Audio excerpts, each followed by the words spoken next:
Hello, everybody. Welcome. So this is our last and final lesson of thinking into results.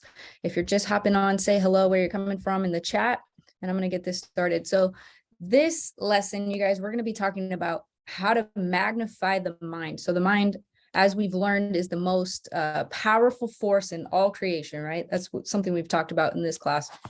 Well, how do we magnify that? How do we bring our power into our physical? How do we create? How do we bring everything together? Well, how we're going to do that is we're going to have to learn how to take quantum leaps. So I don't know if you guys have read this before, but this is such an important book. If you don't have this, please get this book. It's very, very small. You can literally read it on a flight. You can read it, in an afternoon. It's very powerful. And I couldn't summarize all of that here into this lesson, but how the book opens up, I think, is important.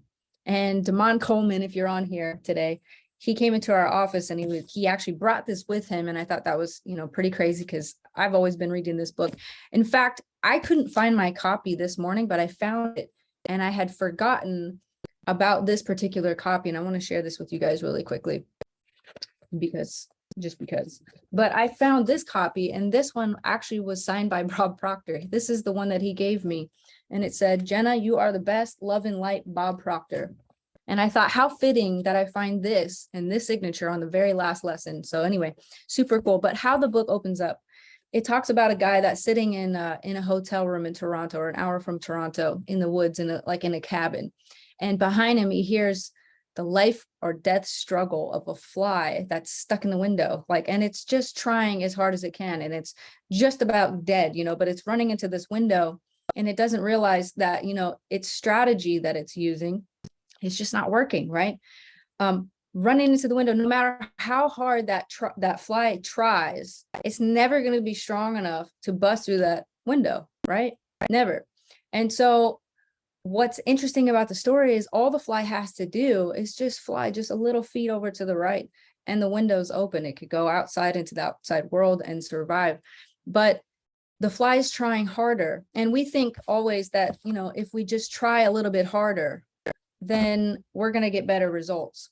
And most people think that, I just got to keep trying. I just got to put in more work. I got to put in more time. I got to put in more effort.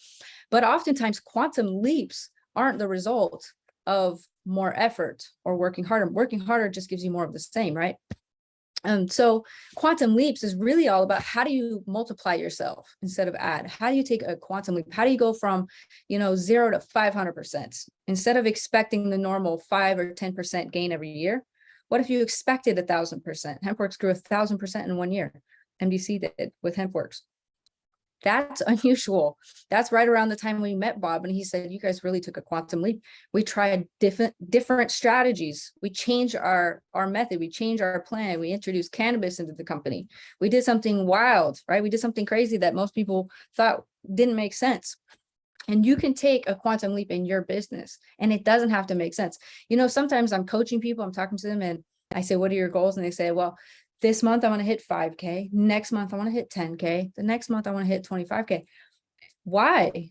There's people in the company that are going from 0 to 250K in 90 days. So why are we setting up our own limitations that you have to hit ranks in order?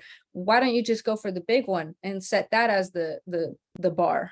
Like, you can take quantum leaps in your business, and it doesn't have to be a struggle, and it doesn't have to require more effort or more time, right? And so that's how he's opening this last lesson, is talking about this. In this book, honestly, we're going to talk about one of the strategies in this book today.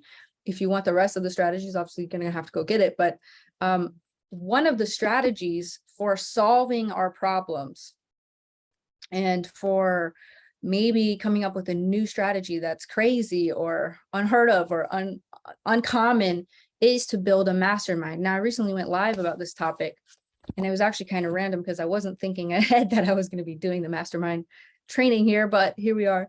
And, it's so important. In fact, Napoleon Hill, in his books, he has one whole book just dedicated just to the mastermind right here. So that's the whole thing right there. But let's look at this. Hold on, you guys. This is the book that I've had on my desk for the last, 12 weeks or so. And it talks about the mastermind principle just on this page. And what it talks about is when you bring a group of people together, you're basically like hooking up batteries. With more batteries together, the more power you have, right? And the more ability you have to bring solutions to your problems. Now, Bob talks about problems as good things. In fact, he says you should seek bigger problems. You should not be focusing on the small problems. You should be looking for bigger problems, because the bigger problems that you have, the more opportunity you have to solve them and the bigger difference you're going to make in the world. I thought that was really, really interesting. Now, going back to our fly story really quick before we move into the mastermind. I heard this story another way, and I wanted to share it with you guys. If you were at convention, then you heard me probably mention about this. But I talked about John Gray. So you guys know the book, Men Are From Mars, Women Are from Venus. Well, his father died one day because he was captured. He was taken hostage and he was thrown into a trunk of a car. This sounds kind of crazy, but bear with me. And his father passed away in the trunk. And so John and his brother wanted to go to that car and see for themselves the struggle that their father had to endure. Why they wanted to get into that mindset, I don't know. But they went back to that crime scene. They opened the trunk of the car, and the brother of John got in the trunk. He wanted to see what his father saw before he passed away. He wanted to know what his final thoughts was, right? And so he gets in there. He says, "John, close the lid. Close the trunk. I want to immerse myself into this experience. I want to see what it was like." And he said, okay. So he shuts the door and he's in there and he's just sitting in there and he's, looking at, where his father was, and he sees there's scratch marks, bloody scratch marks. It looks like there's just one area of this trunk, and it's just like he was trying to claw his way out, like the fly trying to bust through the window, right? And he said a couple inches away from that part where he was struggling was the latch to get out. It was the latch of the trunk that he could have just freed himself. He could have got out had he not been in there panicking. So he died because he suffocated, because he was panicking and suffocating. He didn't die because he was just sitting in a trunk, right? So he could have freed himself had he tried a new approach. And sometimes we get into our business, and a lot of us join network marketing because our bank accounts are negative, or because we're struggling, or because we don't have any other options available to us. A lot of us come to network marketing out of a need, and we get in and we're so hypey, we're so excited, and we have all this, excitement happening in our business, but then, sales just maybe aren't quite there. And so what do? We try to fight harder. We try to show up more. We try to spend more time. We try to, just force our way into success, and it doesn't work, right? And we're killing off our chance of success by trying more of the same instead of trying something different, right? And so they realized that his dad could have freed himself. The fly could have freed himself had he been willing to try a different way. Now, how this lesson kind of ties into the mastermind is the mastermind principle really is the other strategy. It's the latch in the trunk. It's the door that's open. It's the way that you're going to be able to connect your brain power with other people's brain power. You connect that together. The Bible says where two or more are gathered, the Lord is there, right? Spirit, the infinite intelligence, God, the source is there also. And if you can tap into that with your mastermind group, you can solve problems very, very quickly. And because you can solve problems quickly, you can achieve success much faster than if you were just to do this all by yourself or on your own or with your own brain power, if that makes sense. So trying harder isn't necessarily the solution for achieving more. So some of you hearing this might be like, oh, that's amazing. I'm relieved. And some of you may be thinking like, all right, like I need to build my mastermind.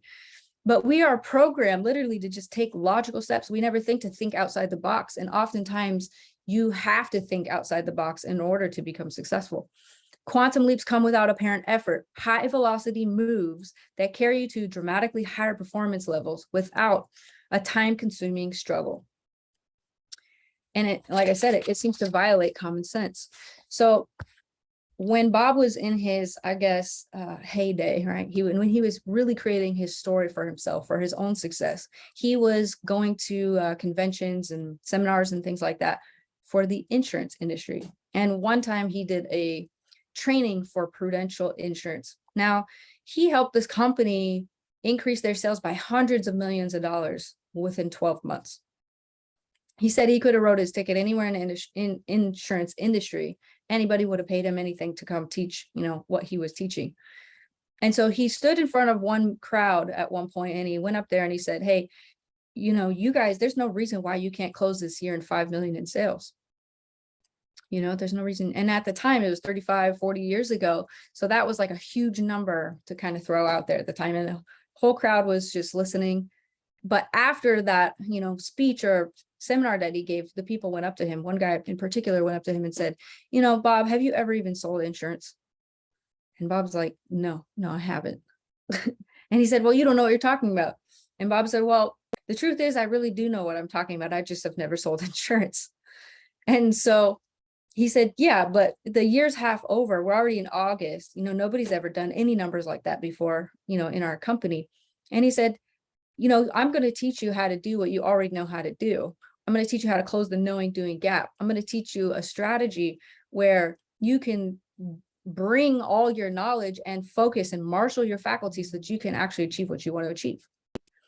And so that guy came back December 2nd of that same year. So he met him in August. In December, he had closed at 4.2 million in sales. And by the end of the year, he got to 6 million. And there was a string of people that were following him.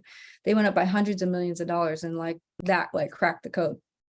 And so what I want to take away from that lesson is that you already know how to do many times better than what you're doing right now.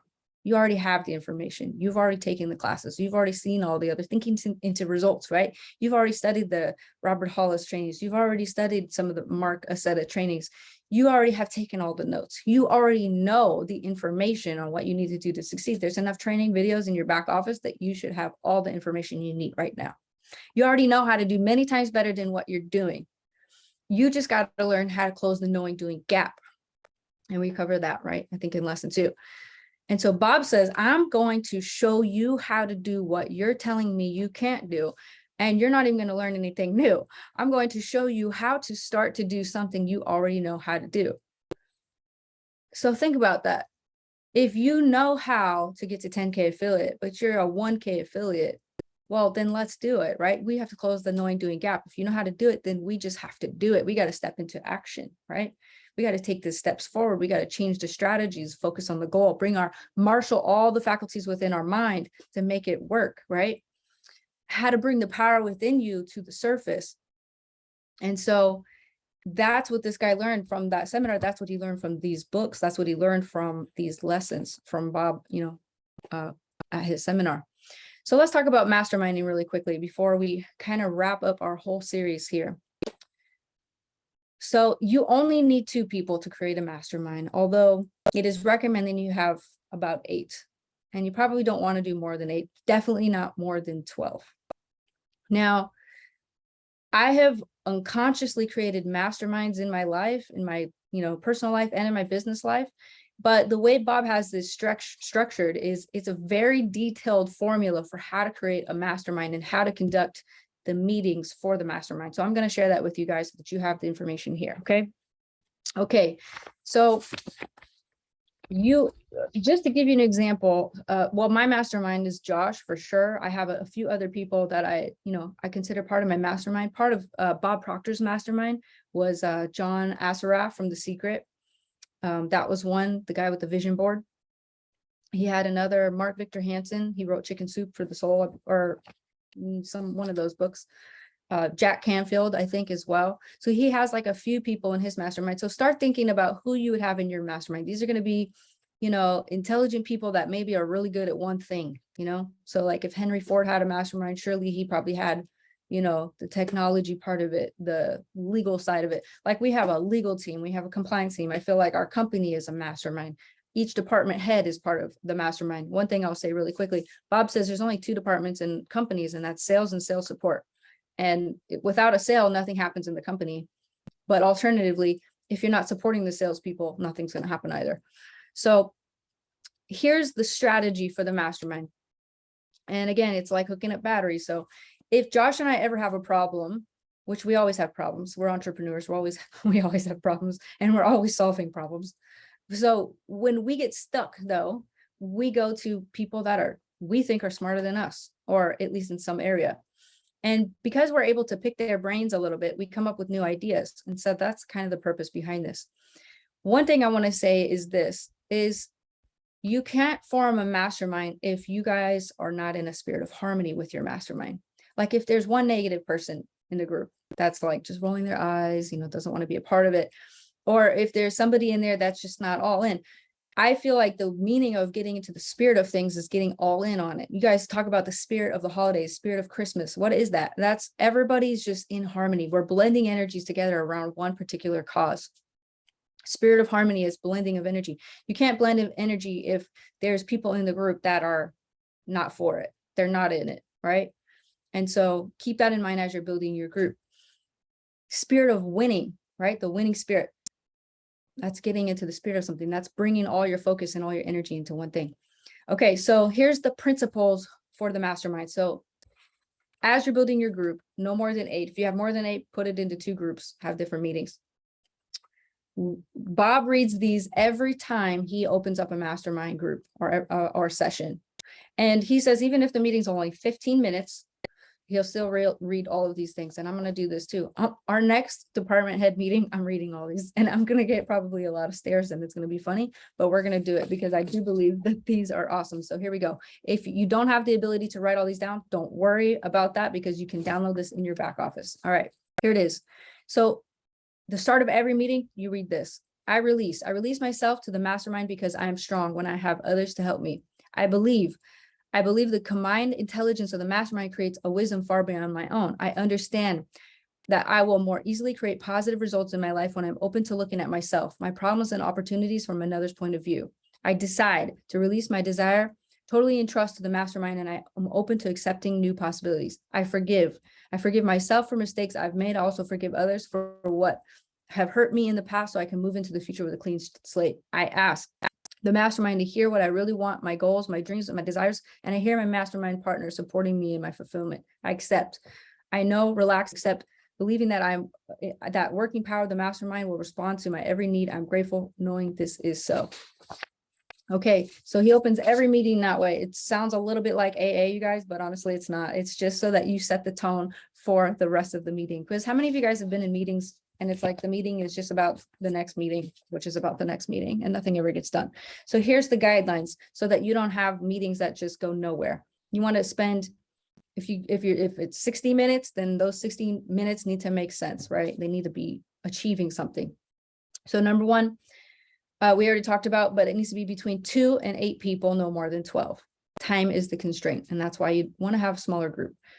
Meet regularly, weekly if possible, and have a pre-planned agenda. So you go into masterminds when you have a particular problem. And it could be that one person in the group has a problem, the others don't. It could be that everybody has a problem. Then we all have to talk about that, right? And so if your problem that you're facing right now is less sales or holiday season, coming up with new ideas, how can we kick off the new year? How can we plan, momentum for, 2023? You're going to meet with your team, right? Or the top leaders in your team, maybe, or the people that you both feel will be in a spirit of harmony with, right? Schedule a time to meet with them, and weekly if possible. If you're in different cities, you can do, Zoom. If you're in the same city, you can be in person. Okay. Each member should be supported visually, verbally, and emotionally by others. Okay, so we got to be kind to each other. That's pretty simple. Your mastermind meeting should run like a Swiss watch. So if you've seen any kind of government meeting before, it's like minutes are out. You have 3 minutes, it's keeping track of the time. Roll call, make sure everybody's there. Good news, you want to start out your meetings with a positive note or some recognition. And then finally you get to wants and needs. And that's where you say, this is Jenna, this is the challenge I'm facing, and I would appreciate the help of my mastermind group to help me solve this. Does that make sense? And so when you're meeting with your team Zooms, it shouldn't always be, here's the training, now just attend the training. It should be a collaborative effort, and sometimes when I do trainings with people and I don't know the group yet, I don't do a training for the group because I don't know what they need yet, right? So I always like to open it up with a Q&A, and I say, hey, I'm here to help you guys. what are some of the problems that we're facing? What are some of the obstacles that are in your business right now that we need to work on and overcome? And some people will say, I just don't know how to prospect, or every time I am prospecting, I always get no's, right? Or I'm finding that I don't have a lot of self-confidence when I'm talking to people on the phone or in person, or I'm shy when it finally comes to asking for the sale. People bring up all the obstacles and things that they're dealing with in their business. I like to sit back, watch, and then I like to offer my advice. And then we talk about it. If they say, well, how could I do that? And then I give them some advice and we all talk about it together. Does that make sense? Okay. So you want to make sure your Zooms are accomplishing something and not just all training. Now, some trainings are great. Of course, that's what we're doing right here today, but it's good to have collaborative sessions as well. Okay, and then at the end it says, after everybody has stated their challenge they're facing and has allotted their time to share, then everybody is going to give their advice back. And then at the end, it can be a free-for-all or it's just an open discussion. So that's how you set up your mastermind. That's how you set up those meetings. And that's how you're going to take a quantum leap in your business. So I don't want you to go into network marketing and think, oh, just, some people are succeeding. I'll never be able to mastermind with them. Mastermind with who you have now, right? Who you've got access to right now. And if you can grab somebody that's a higher rank or somebody that knows more, obviously we want to try to get those people into our mastermind as well. But as you're attending trainings, you want to take as many notes as you can. Take the things you're learning and take those into your mastermind as well. Josh comes to me with his issues and problems all the time. And I'm his mastermind, right? And vice versa. He's my mastermind. And he says, this is what I'm trying to solve.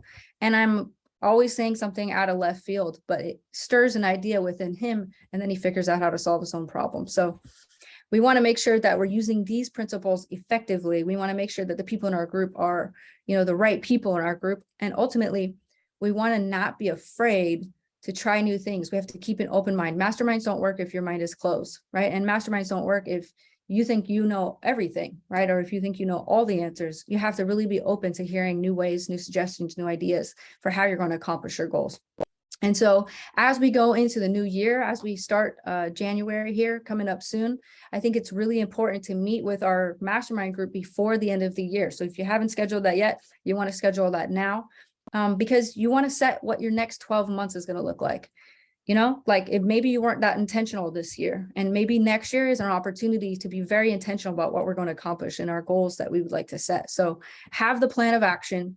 If you're doing team promos, plan them out 12 months in advance, right? Plan them all out. Have the vision so that everybody in the mastermind group or in your group or in your team knows exactly where everybody is headed together collectively. Does that make sense? All right, guys. So thank you guys so much for hopping on today. This is our last and final lesson here. We may do another one in the future, but if not, rewatch these videos because you can't learn it enough times, and pass it on to as many people as you can. Thank you guys, and we'll see you at the top.